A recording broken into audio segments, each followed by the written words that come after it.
Welcome to class. As previously mentioned, this is adapted from a live Zoom course. Here's where we kick off the introduction and welcome the students. If you are hanging out with me today, it is because you are a broker in the fine state of North Kakalaki. And as such, you probably got your license issued on what we call provisional status. And in North Carolina, you can only remain on provisional status and use your license, technically speaking, for 18 months. And so you've got 18 months from the date of your initial licensure to get 3 post-licensing courses knocked out. Those are 301, Broker Relationships and Responsibilities, 302, Contracts and Closings, and 303, North Carolina Laws, Rules, and Legal Concepts. And you can take them in any order. It does not matter which order you knock them out in. You just got to get them done. And so you are currently sitting in, as it just so happens to be, 301, which is Broker Relationships and Responsibilities. Now let me give you a little bit of insight into these courses, just so we're all on the same page. If I was to give you my opinion on these courses, I like this course a lot. 301, I think, is a very great middle of the road kind of post-licensing course. It's got a little bit of math in the curriculum, but we're not going to test you on it too heavy. So if you're scared of that math word, don't panic. It's not going to be too painful. We do teach you some really practical aspects in this class of how you work with clients versus how you work with customers, some of the things that are expected of you in what we call our fiduciary duties. Now, I'm going to give you one big piece of bad news about 301, okay? And this is the only thing that people don't like about this particular class. This is the only post-licensing class that has required homework. And when I say required, it's not required by me. It is required by the North Carolina Real Estate Commission. And so I'm going to go ahead and break the news to you on what it is. And of course, I will talk about it later, and I will give you ample time to get it done. The homework is very practical as a real estate broker. It is to measure your house. Yep. In this class, we are going to teach you how to measure real estate. The North Carolina Real Estate Commission says that that is a skill that we as North Carolina brokers need to have. Now, are you required to be the one to measure? No, but you do need to have the requisite knowledge on how to do it, at least a basic understanding of how it goes. And so what will happen is I will teach it to you very early on in the course, meaning tomorrow, and I will not expect the homework until the last day of class, meaning next Sunday, okay, or the end. So I need it before the start of class next Sunday. So I will give you ample time, and like I said, it is a very important skill to have as a real estate professional. Now, just to give you a little bit of comparison, some of you, I think this is your first post-licensing. Some of you, this may be your last post-licensing. 302, by comparison, is my favorite class to teach, and I'll tell you why. It is the most important for you as real estate professionals because we talk about the contracts and how to use them and the dangers of certain contracts and how to negotiate and everything in between. We also talk in 302 about closing disclosures and the math and what you need to know for your client. So I think 302 is a very important practical class, and as I said, it's my personal favorite. And then 303 is, I like to joke, it's just like if you were to imagine what it'd be like to get a sharp stick to the eye, it would be like just a little bit better than that, okay? Like meaning like it would just suck a little bit less than getting a sharp stick in the eye. And I'm kind of joking, but 303 has a lot of really good information. The problem with 303 is it doesn't pertain to most of you folks at this point in your career. So if you haven't taken it yet, you'll find out what I mean. But when you get there, we talk about, what it takes to be BIC eligible. We talk about what it takes to start a team, when you have to have an entities for compensation purposes, different types of specialized types of real estate. So all great classes, and I'm going to go ahead and give you a little bit more insight as to why you're here. Folks, you all, whether it was a couple months ago, whether it was last year, went through the pre-licensing course. Lord knows that pre-licensing course. Yeah, right. I think we all still have PTSD. Folks, mine was 8 years ago. I probably still have PTSD from it, but I've just shoved it down so deep because I have to teach it every day, so I don't remember it. But the thing is, as it much as it pains me as an educator to say this, I think we can all agree the point of pre-licensing was to pass a test. That's it. I mean, that's really it. You will use maybe 30%, maybe 40% of what we taught you in that class, and then we will, rehash it in a more finite and definitive way. But 60% of it, just toss it out. You'll never use it again. Folks, I can't tell you, in my almost 9 years of being a real estate professional, the only time that I've really had to use 43,560 is when I teach pre-licensing, okay? Although I was inputting a listing yesterday and I did realize that the new listing input system converts it because I put in like 0.25 of an acre and then it automatically has this whole system where it does the math and it's like, oh, that's this many square feet. And I'm like, oh, okay, well, that's useful. So there's a lot that you don't use. Now, here's where the cool thing about post-licensing comes into play. In pre-licensing, there's just so much information, and we just had to go to help you pass that test. Post-licensing is not that way. There's a lot of information, but it's good information, it's practical information, it's useful information, and we do have time to talk about real-world stuff. And so the cool thing is, some of you may have done transactions before, some of you may not have. And so I always love to get the different interactions that we have because of the different varying levels of experience in here. So I'm going to share a lot of stories with you throughout, but please feel like you can ask questions in post-licensing because you can. I want you to be well versed. I want you to be very comfortable with, the things that you're doing out there in real estate land. And of course, the way that we do that is to make sure we teach you everything that you need to know. Now, is this going to teach you how to make $1 billion this year in real estate? No. Are we going to talk about best practices for lead generation? Maybe. Are we going to talk about ways to keep your license and stay out of trouble? Absolutely. So that is kind of the point of this class more than anything. Hopefully we're all good there. Now, as I said, folks, this is broker relationships and responsibilities, and this is post 301. And so lots of fun-filled things that we're going to go over. Let's just kind of give you a quick little rundown of the curriculum. We are going to start with section 1, which is agency relationships and duties. Folks, this is going to sound like a big recap from pre-licensing. We're going to talk about different tiers of authority, the difference between clients and customers, things of that nature. Section 2, working with residential and commercial sellers. We're going to spend a lot of time there because we talk about different documents we would need from a seller. We're going to talk about the listing agreements, the buyer agency agreements, obviously in the respective sections. And so that's what section 3 is where we switch from sellers to buyers, working with residential and commercial buyers. We don't spend nearly as long there because there's a lot of similarities between working with sellers and buyers. There's just less initial paperwork with buyers, but there's more to do in the way of due diligence periods and inspections, and we'll talk about those. Section 4 is working as a dual agent. Now, folks, I'm going to be completely honest with you. Depending on who your pre-licensing instructor was, depending on your education up till this point, you may have a fantastic grasp on dual agency, or you may be rather surprised to find out that you got it completely wrong. And it's a terrible thing, but there are instructors out there that don't know how to teach dual agency right. Now, some of y'all have come up through my school and from me particularly, so I'm hoping you all have a very good grasp on it. But I will make sure that y'all are all experts on understanding dual agency because, yet again, not even instructors, there are BICs out there that don't understand dual agency. And so you'll find that I'll have conversations on dual agency throughout the curriculum. So when we get to that section, we've already kind of hashed it out a little bit, and then it's just some recap. But it is good to understand how it works.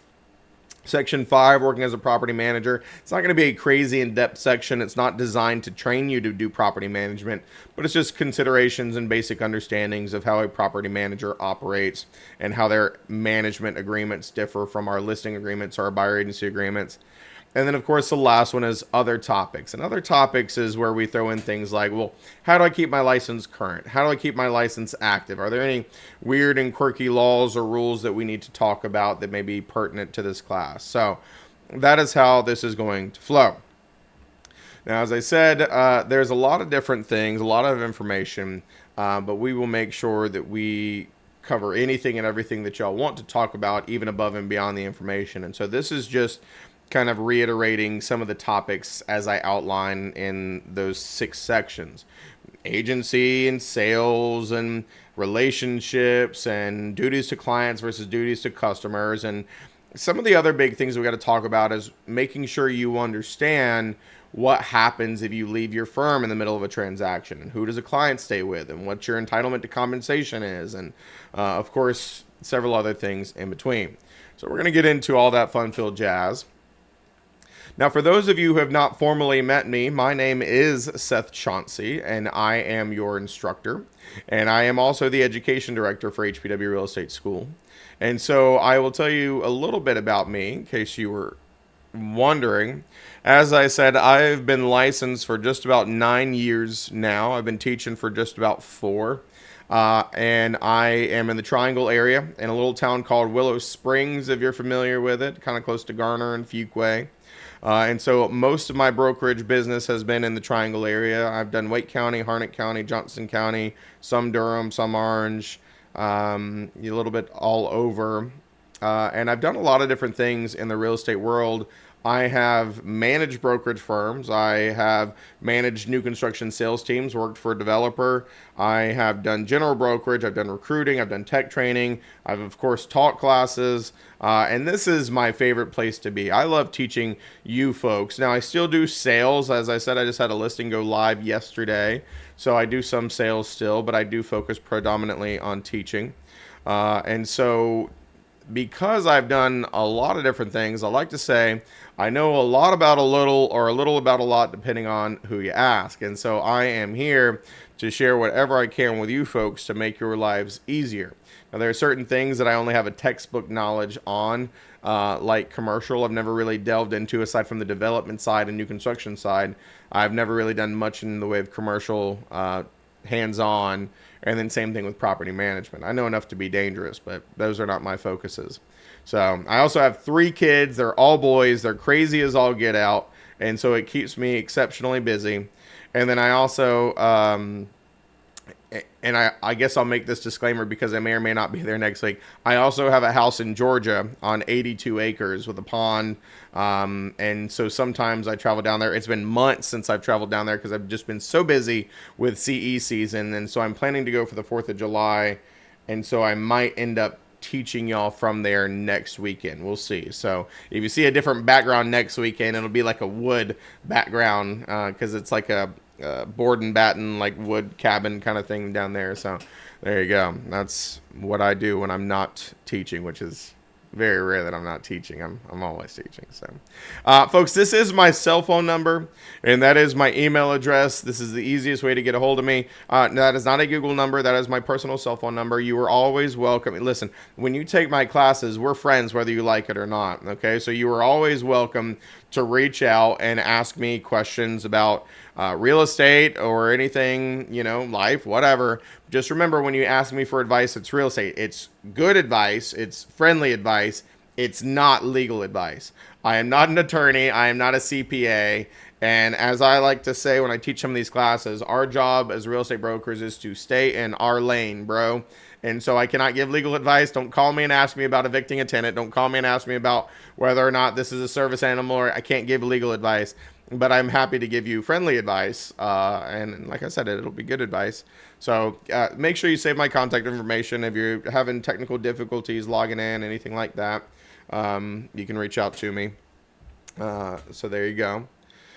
Let's talk about a couple resources for these post-licensing courses. For these post-licensing courses, you are required by the North Carolina Real Estate Commission to have what they call the Real Estate Manual. Now, the most recent version is purple. I got it over here. But it is, well, here, I'll show you this. Like a royal purple kind of color. Now, they also have a digital version of it. So if you don't have it, I will tell you it is a good resource to have as a real estate broker, because sometimes if you want to go back and look at, some of the exemptions to the RPODs, or, the way the commission looks at, communicating offers, or the way that the commission looks at disputing of monies, it's a very good textbook for that. So it's called the North Carolina Real Estate Manual, and I believe it's like $50 if you order the physical copy from the commission's website, or you can get the $25 subscription for a 2-year subscription, which is a digital version of it. And so, am I going to make us read out of that book throughout class? No. Is there a lot of good information that supplements class? Sure. Other things that we're going to utilize in this class, the North Carolina Real Estate Commission License Law and Rule Book. I sent you a PDF of that when I sent the introductory email, so that's a PDF. I'll show you other ways to find it and pull it up. And of course, we're going to do a lot of different activities throughout this course, and those will be provided to you as they come up. And so I'll just get you a link, and you will knock those out. So nothing too crazy there. As a quick reminder, since you are taking this as an asynchronous course, all of your materials, your policies and procedures disclosure and expectations are outlined within the program. Also, please remember that you have to complete this course in its entirety, including the final exam, within 180 days of enrollment. Folks, I mean, obviously, you're taking this class from home, which is nice, but there are copious amounts of distractions that can exist at home. And just think about it. This is post-licensing is your last opportunity as real estate professionals to be in a safe environment where you can ask questions and you can learn how to stay out of trouble. Because after that, and you start going out there and doing transactions, it's very easy to get in trouble. And then if you ask your BIC a stupid question, it's going to make them a little nervous. If you ask me a stupid question, I'm just going to smile and answer it. Okay, so there's a big difference there. So make sure that you're not playing Candy Crush and you're actually paying attention and taking advantage and learning what you need to learn in this regard. So, of course, the attendance part is mandatory, and there is going to be a test on the last day of class. Nobody panic. I'm sure you all are still just about the state licensing exam. It ain't nothing like that. It's 40 questions. You get an hour and a half to take it. You just got to make a 75 or better, and we will do copious amounts of review. I promise you will be more than prepared for your end of course exam. And it will just be proctored like this via Zoom using a program on the last day of class. So nobody panic. It's pretty straightforward. A couple other things before we kind of wrap up the introductory spiel. When you get done with post-licensing, folks, there is nothing you need to do. We report it to the commission that you have successfully completed post-licensing, and then they will update it in your file. If you ever actually look at your file, there is a little section that says PL if you look at your licensee list, and it'll say 0 if you haven't taken any classes, but when you get one knocked out, it'll say 30. When you get the second one knocked out, it'll say 60. And when you get the last one knocked out, you'll never see it say 90, because what it basically does is it just disappears at that point and it changes from PB to B. So there is nothing that you need to do to get your credit for these classes. It will automatically report whether it's your first or your last. And then, of course, you could, if you wanted to, download a new pocket card once it updates as a full broker, but that is entirely up to you. Now, I already kind of gave you this insight, but let me explain one more time why we take post-licensing. Folks, the main reason we take post-licensing above everything else is because the commission says you have to. Okay, like that's just the honest to goodness truth. The commission says you have to take post-licensing. The actual reason, though, is, as I said, there is so many laws and rules and things to be aware of that you work so hard to get your license, and we want you to have a long and prosperous real estate career. And so in post-licensing, we're going to talk about how to work with the public, how to, stay on the straight and narrow, as they say, how to abide by the laws and rules, best practices, and everything in between. Am I going to teach you how to be billionaires? No. Am I going to teach you how to not break the laws and rules? Yes. Am I going to teach you some practical stuff that may make your life easier? Absolutely. So a lot of good information in these post-licensing classes. At the end of each video module, you'll be asked to take a short quiz to ensure you are paying attention. You must make at least an 80 or better on the quiz to progress. You can take the quizzes as many times as you need.